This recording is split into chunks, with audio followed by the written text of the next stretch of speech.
قادرا سرورا رہنما دستگیر۔ السلام علیکم ورحمۃ اللہ وبرکاتہ۔ کل ہم نے ہمارے واٹس اپ چینل سنی جمعیت الاحناف میں ایک سوال پوچھا تھا، تحریک دعوت اسلامی کا اصل بانی یعنی فاؤنڈر بنانے والے کون ہیں؟ تو 4 طرح کے آپشن رکھے تھے۔ اے میں ہم نے پوچھا تھا علامہ ارشد القادری، بی میں علامہ قمر الزماں، سی میں الیاس اتار قادری صاحب، اور ڈی میں ان میں سے کوئی نہیں۔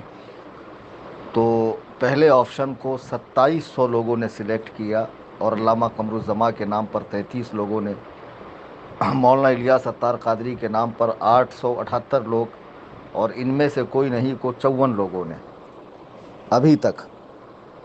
تو میں بتا دوں، تحریک دعوت اسلامی جس کے بارے میں کہا جاتا ہے کہ یہ 200 ملکوں میں کام کر رہی ہے، اور کبھی کہا جاتا ہے کہ یہ 40 شعبوں میں، کبھی کہا جاتا ہے 92 شعبوں میں، ہو سکتا ہے آگے جا کے 300-400 شعبے ہو جائیں اس کے کام کرنے کے۔ یہ تحریک اصل میں علامہ ارشد القادری رحمۃ اللہ علیہ کی ہے۔ علامہ ارشد القادری رحمۃ اللہ علیہ حضور محدث کبیر کے سگے ماموں ہیں، اور بہت دقاق عالم، مناظر، بہترین خطیب، زبردست مصنف، اور اہل سنت و جماعت کا اپنے دل میں سچا درد رکھنے والے مخلص عالم دین تھے، جن کی خدمات ہندوستان سے لے کے یورپ، امریکہ اور بر صغیر کے اندر ہے، جو کئی مدارس کے، مساجد کے بانی ہیں، کئی تنظیمیں انہوں نے قائم فرمائی ہے۔ وہ جب تشریف لے گئے ہمارے پڑوسی ملک میں، تو وہاں انہوں نے محسوس کیا کہ تبلیغی جماعت نماز و کلمے کے نام پر لوگوں کے ایمان پر ڈاکہ ڈال رہی ہے، اختلافی باتیں کرتے نہیں ہیں، صرف نماز نماز نماز، اور اس طرح ایک اچھی خاصی مسلمانوں کی تعداد کو انہوں نے گمراہیت کے راستے پہ ڈال دیا۔ جب وہ پختہ ہو جاتے ہیں تو پھر سڑے ہوئے دیوبندی ہو جاتے ہیں۔ تو کیوں نہ ایک ایسی اصلاحی تحریک ہو جو لوگوں کو مسجد کی طرف کھینچ کر لائے، دعوت اللہ دے، اللہ تک کی دعوت دے، انہیں قرآن و سنت پہ جمع دے، سنتوں کا پیروکار بنا دے۔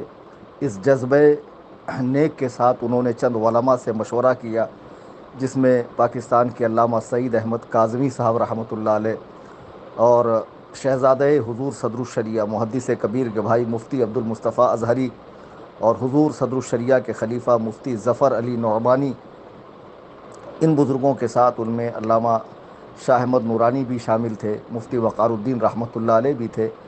ایک تنظیم 2 سپتمبر 1981 کو بنائی، جس کو 40 سال پورے ہو چکے ہیں۔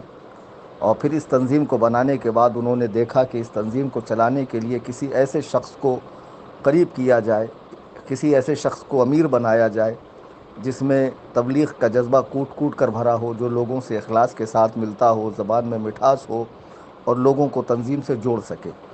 تو بہرحال الیاس اتار قادری صاحب کو انہوں نے اس کا امیر بنا دیا۔ تو بہرحال تحریک دعوت اسلامی کے جو امیر ہیں وہ مولانا الیاس قادری ہیں، اور اس کے اصل بانی، فاؤنڈر علامہ ارشد القادری رحمۃ اللہ علیہ ہیں۔ جو لوگ انہیں بانی کہہ کر یاد کرتے ہیں مولانا الیاس قادری صاحب کو، وہ لوگ غلطی پر ہیں۔ ان کو معلوم ہونا چاہیے کہ دعوت اسلامی کے اصل بانی علامہ ارشد القادری ہے۔ جھوٹ کو فروغ نہیں دینا چاہیے، جھوٹ کو نہیں پھیلانا چاہیے، اس سے پرہیز کرنا چاہیے۔ علامہ ارشد القادری نے اس کے علاوہ بھی کئی تنظیمیں بنائی۔ ورلڈ اسلامک مشن لندن میں جو علامہ قمر الزماں صاحب جس کو لیڈ کر رہے ہیں، وہ بھی علامہ ارشد ہی کی بنائی ہوئی ہے۔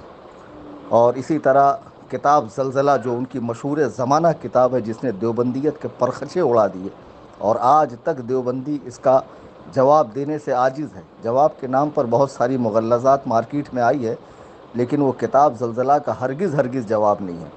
میں ہر سنی مسلمان سے کہتا ہوں کہ اپنے گھر میں ترجمہ کنز الایمان شریف، اعلیٰ حضرت کی حسام الحرمین شریف، تمہید ایمان شریف، علامہ ارشد کی زلزلہ، علامہ مشتاق نظامی کی خون کے آنسو، مولانا عبدالستار حمدانی کی مومن کی نماز، اور حضور صدر الشریعہ علیہ الرحمہ کی بہار شریعت، اور مفتی احمد یار خان نعیمی رحمۃ اللہ علیہ کی جاء الحق، اتنی کتابیں تو ہر سنی کے مسلمان میں۔ اور خواتین کے لیے جنتی زیور علامہ عبد المصطفیٰ اعظمی رحمۃ اللہ علیہ کی ہر سنی کے گھر میں ہونی چاہیے، ہندی میں، اردو میں۔